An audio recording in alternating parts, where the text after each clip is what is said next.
Hi guys, Swansea City here, back again for another video on the channel. This one today then, just like the video the other day against Haverfordwest County AFC, I'll be discussing and giving a short review of Swansea City's two games today against Colchester United at Swansea City's training ground. So like I said, there was two different games. So Swansea City had their first game, and the lineups for the first game was Stephen Bender in goal, Azim Abdullah, Brandon Cooper, Ryan Manning, who was replaced by Nathaniel Ogbeta at half-time, Kyle Joseph, Ollie Cooper, Jay Fulton, John Garrick, Morgan Whittaker, Olivier Encham, who was replaced by Joel Cottrell at half-time as well, and Liam Cullen.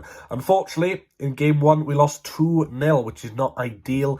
Yes, it's pre-season, but, you know, you want to win as many games as possible. So a 2-0 loss in the first game with that side and the substitutions coming on. Yeah, not great. A couple of good chances in the first couple of minutes. So as I've seen the highlights, Azim Abdullah had a decent effort to save from the goalkeeper. Ollie Cooper was just unfortunate not to follow up.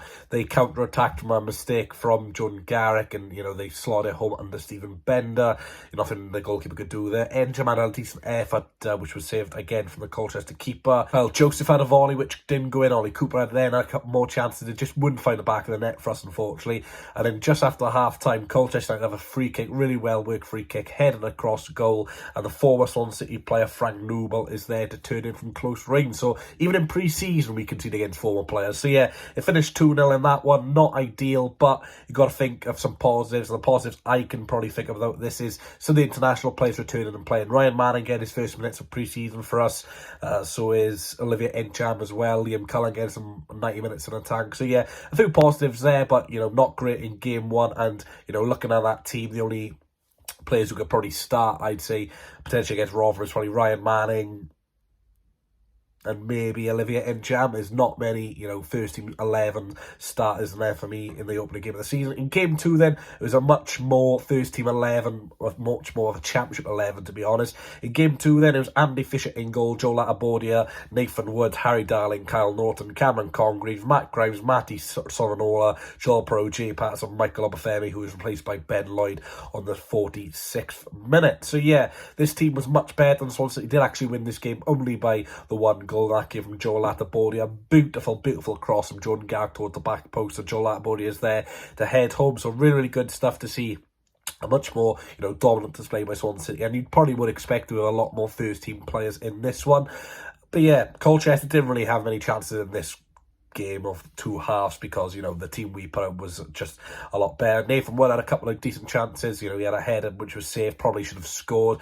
Matty Soranola also had a good chance. Joel Pro had an overhead kick blocked by defender. Colchester had a few free kicks, but, you know, nothing of real much concern. Carl Norton had some really good passes in this. Matt Grimes had a really good cross, which Michael Obafemi should have headed home. But yeah, that one ended 1-0 then. Joel Atabordia also had a penalty denied, which looked like a penalty which should have been given, but of course the referee didn't give it. So even in pre-season, we're not getting penalties, which is absolutely brilliant to see. But yeah, positive about this one. Of course, we've won the game 1-0, a clean sheet for Andy Fisher, a really pretty solid defence, it looks like, in, you know, Nathan Wood, Darling, Norton's a back three, Atabordia and Soranola will be in the wing backs. But yeah, really good stuff. So unfortunately, let's touch on some negatives then. So against Haverfordwest last week in the friendly, Liam Walsh went off injured, like I did mention in the review, and it has been established how long the injury is out for. Liam Walsh, I'm just going to read the article here, has suffered an Achilles. The 24-year-old is set to undergo surgery next week in his rehabilitation process. The problem is likely to keep him sidelined for a number of months. Now, it's not good for Liam Walsh, but it's also not good for us. Liam Walsh was on the transfer list. We wanted to get rid of him because he's always injured and he just doesn't really fit the way we want to play in terms of staying fit and taking risks, because he can't do it because of his legs are made of straws. And of course, he suffered another injury and he's going to be out for a few months. So first of all, I'd like to wish Liam Walsh the best of recoveries. Of course, he's a human being, first comes, first served. But look, we needed more midfielders. We needed to get Walsh Fulton off the wage box. We needed to get some replacements in for those who are a bit more suitable to the Russell Martin system. And we can't do that now with Liam Walsh. He will still be at the club. My main anger is towards whoever gave Liam Walsh a 3-year contract last season.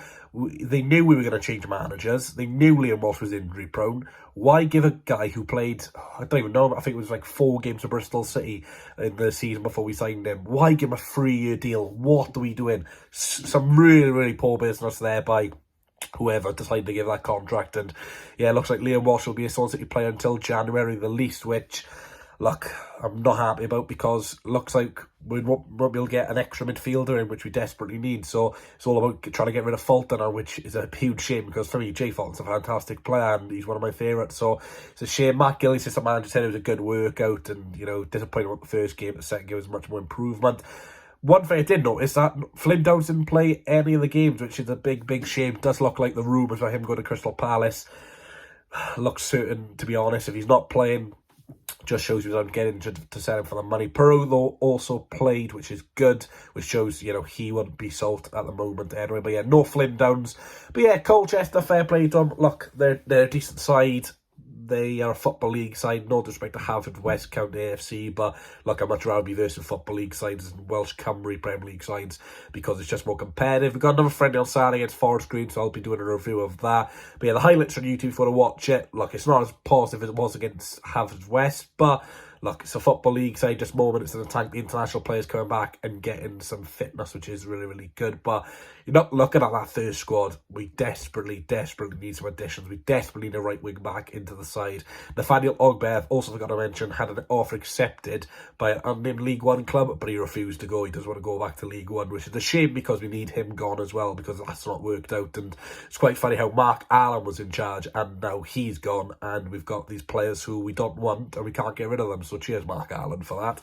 But yeah, thanks for watching, guys. Let me know down below your thoughts on the Swansea City's 2 games today against Colchester United. Best luck to Colchester for the season as well. Thank you very much for playing us today. But yeah, thanks for watching, guys. Swansea City then played 2 games against Colchester United. The first game ended in a 2-0 defeat, and the second game a much better 1-0 win, thanks to Joe Latabordia scoring from a headed cross from Jordan Garrick. Thanks for watching, and I'll see you all in the next one.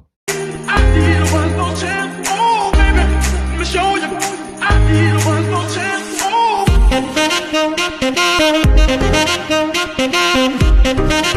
Oh.